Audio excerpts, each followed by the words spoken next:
Hello everyone! Welcome back to another episode of kwenTHEOhan. As requested by our listeners, started out at mag-deep get to know tayo. What would be our topic for today? Today, we're going to talk about truth, spirituality, and communion. But first, our first topic is truth. Narinig ko, there was this time you were lied to, tapos super na ka. Grabe. Pero well, I had this special friend who would promise me things but actions niya don't match sa sinasabi niya, which is a lie, di ba? Pero in her perspective, truthful daw siya to her words. I guess our words against each other na lang, di ba? That's her truth eh. I have mine. OMG, sino yan? Pati ang listeners curious na, nakamove on ka na ba dyan? Better not to reveal it na lang. It's 2024, of course, I've moved on. Anyway, speaking of March, grabe, the 2-week break was 4 years ago na pala. Ano yung mga trends na mga naaalala mo? Dalgona coffee, grabe, super nag-trend yun, kaya ginaya ko din. Ikaw ba? The pandemic times. Like, ivermectin, sabi nila, effective for COVID.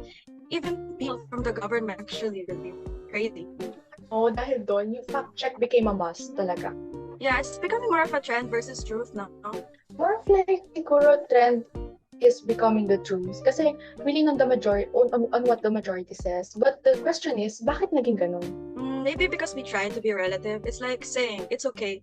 That's what you believe is true. Pero, however, this is the truth for me. Parang ganun. It is a huge problem, no? But a silent one kasi it's hard to notice nowadays, even in the religious context, because of relativism in faith, there is a denial of absolute truth. I have discovered actually a term called cafeteria Catholicism, where people tend to accept church teachings that only make sense to them. Now that we have identified the problem, how can we convey what absolute truth is? Let's go back to the word of Jesus. In John chapter 14, verse 6, Jesus proclaimed, I am the way and the truth and the life. No one comes to the Father except through me.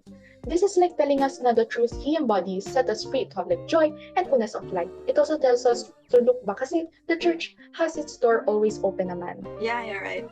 Let me also add what Pope Francis said. Communicating the truth today should not be by way of imposition, but by attraction. Nowadays, kasi we see being truthful as a responsibility. Although it is, it must not be a task. It should naturally be within us, however difficult it may be. OMG, ang haba na pala. Listeners, sana nagkising pa kayo. And remember always be truthful no matter what. In the world of relativity, we should live, act, and embody honesty and truthfulness. Correct ka dyan, Ruby and Martha. Being truthful is not a task but should be naturally within us. You know, connected dyan yung next topic natin. Truthfulness fosters trust and understanding, which is helpful naman in giving mercy. Tama. Alam niyo ba yung sa mom ni Cherry Pie Picache? Yung nakipag-reconcile siya sa tao na nag-cause ng death ng mom niya. Yeah, yan yung houseboy nila, diba? Tapos, she forgave him kahit na ganun yung nangyari. Tapos sabi pa niya that she hopes we can all be reminded of love, compassion, and forgiveness. Oo, grabe. Kahit ganun kalala yung nangyari, parang napatawad niya pa rin. It showed how Christ-centered and brave si Miss Cherry Pie to forgive. Kaya nga eh. Tapos, if I were in her place, kahit mapatawad ko yung houseboy, feeling ko may matitira pa rin ako na sama ng loob, ganun. Anyway, ikaw ba? How has your understanding of God's grace and forgiveness impacted your relationship with others? God's grace and forgiveness led me to be similar to others.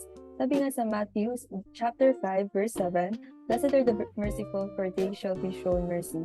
If God is merciful and forgiving, even if we did many things na hindi maganda, dapat ganun din tayo magpatawad sa iba, no? True. Tapos, nalaman ko, dalawa kasi yan. Pwedeng affective or effective mercy. Like ginawa ni Miss Cherry Pie, which is effective mercy, na to forgive the person by clearing things out, while effective mercy naman is to relate with the person or through emotions. So, it's situational rin. Or mercy is the poor, mercy towards the people who have caused you pain, or mercy towards the people who are oppressed. Palaging may points to life na you will forgive and give mercy to others, kahit hindi direct or kahit matagal nang nangyari.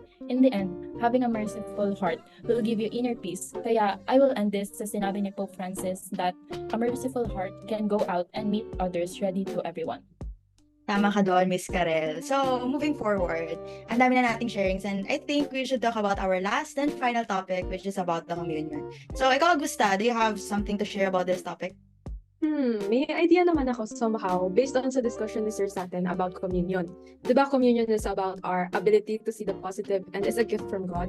Very true. And also, na-mention din ni Sir na communion is our ability to share our joys and sufferings to our brothers and sisters or even with our friends and family. And through this, we can offer them what they need. Or this is also a way for us to have a deeper and genuine relationship with them. Right? Right. Since both of us naman have the idea on what communion is all about, maybe you can share your experiences about the concept of communion, even outside the church. Okay, so sige na nga, ako na muna. So maybe, there was this time in my life na I thought I have no one to trust to, pero I just realized na marami palang nagkikare for me. Like what I have said earlier, sila yung mga kaibigan ko na I share my highs and lows, and sila yung mga nandyan ng mga oras na kailangan ko sila. Pero going back naman, mag-share naman tayo ng concept of communion. Like, saan nga ba nag-start yung concept na to? Ano yung bread at bakit may wine? Okay, so based from what I have learned sa communion so communion starts with the Last Supper of Jesus Christ. So the symbolic meaning of this is that the bread being the body of Jesus Christ, the wine as His blood, and hence it symbolizes His ultimate sacrifice for us. At yun yung bread and wine na binibigay during Mass. Wow, and that's it for today's episode, guys. Stay tuned for more of us in the next episodes. Until next time! Woo, bye!